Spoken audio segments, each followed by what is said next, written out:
baseado nos relatos do vigário Owen e nos registros do diário da jovem Abigail Moore, datados da mesma madrugada em que o corpo do velho Rurik foi encontrado incompleto. A vila dormia, ou fingia que dormia. Depois do desaparecimento de Clara e da descoberta do braço de Rurik, o ar parecia mais denso, como se a névoa da floresta tivesse começado a se espalhar pelas ruas, mesmo sem estar lá.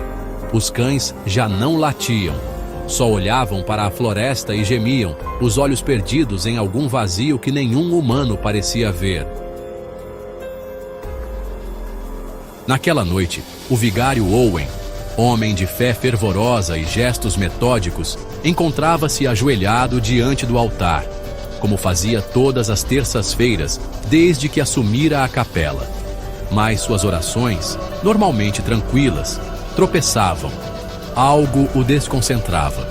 Um peso no ar, uma inquietação que ele não conseguia nomear. E então, toque, toque, toque, 3 batidas, lentas, secas, na janela. Owen congelou. A janela ficava atrás do altar. Ninguém jamais batia ali. Ainda mais aquela hora. Ainda mais com aquele som. Não foi impulso. Foi instinto. Ele se virou. E ali, entre as cortinas pesadas, uma silhueta. Um vulto. Uma forma de ombros largos e olhos. 2 pontos vermelhos como brasas. Só os olhos ficaram ali, imóveis, observando. Owen quis gritar, mas o som não saiu. Quis rezar, mas a oração sumiu. Quis correr, mas os pés pesaram. E então os olhos sumiram. Não se afastaram. Não se moveram. Simplesmente deixaram de estar ali. Como se nunca tivessem estado. Owen correu até a porta e a trancou. E naquela noite, escreveu em seu diário algo que jamais compartilhou em voz alta. Não sei o que vi, mas não era homem, nem bicho. E quando olhou para mim, senti como se soubesse meu nome. Na mesma hora, do outro lado da vila, a jovem Abigail Moore acordou. Disse ter ouvido passos no telhado. Disse que alguém, ou alguma coisa, sussurrava seu nome do lado de fora da janela. Disse ter ouvido passos no telhado. E o mais inquietante, quando olhou pela fresta da cortina, não viu ninguém. Mas na neve, do lado de fora, havia pegadas, descalças, humanas. Mas eram muitas, como se uma só pessoa tivesse dado voltas infinitas ao redor de sua casa. O dia seguinte trouxe silêncio. Ninguém desapareceu. Nenhum corpo foi achado. Nenhum grito ecoou. Mas todos, em cada casa da vila, acordaram com uma sensação incômoda, como se algo tivesse estado ali, observando. E na floresta, bem no limite onde a névoa se recusa a se dissipar, havia agora uma árvore com marcas de garras. 7 riscos verticais, bem fundos, quase como uma contagem.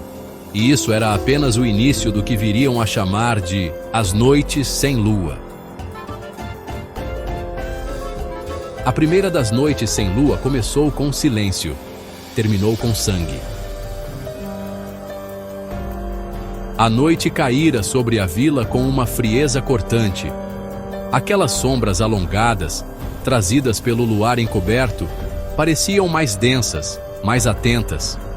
Mesmo os mais céticos agora trancavam portas e janelas com trancas duplas e mantinham lampiões acesos mesmo nas horas mais fundas da madrugada.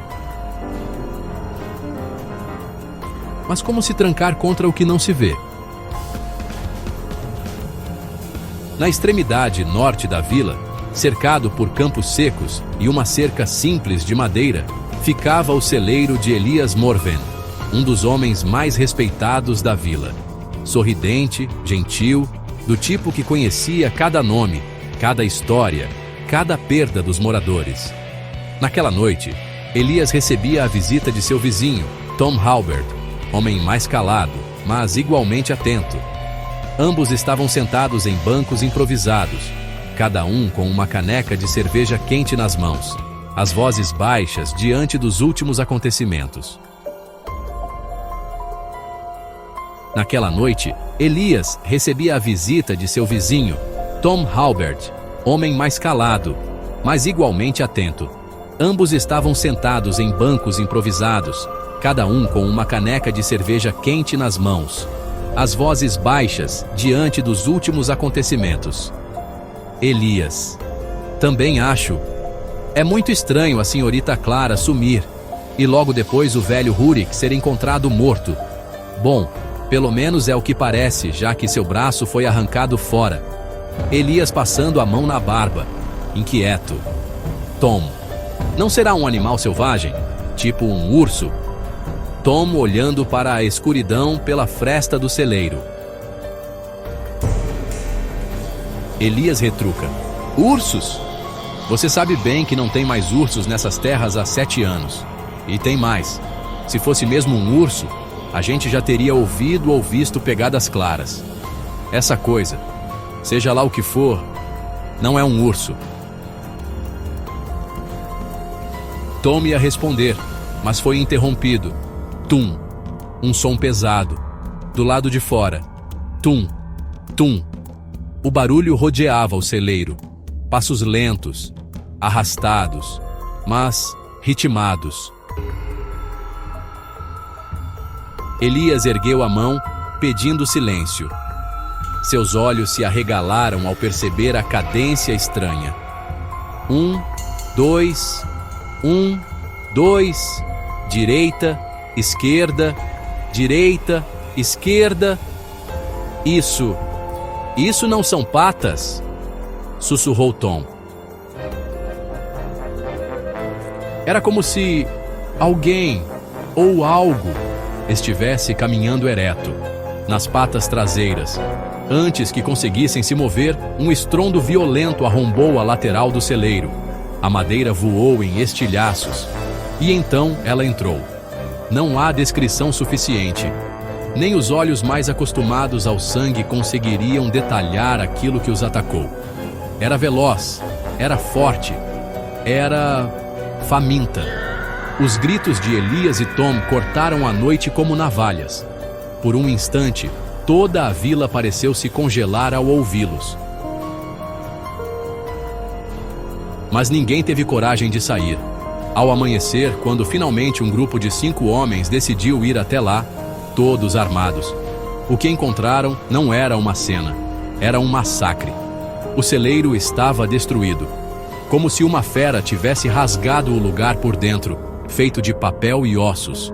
O sangue cobria as palhas, as paredes, as ferramentas.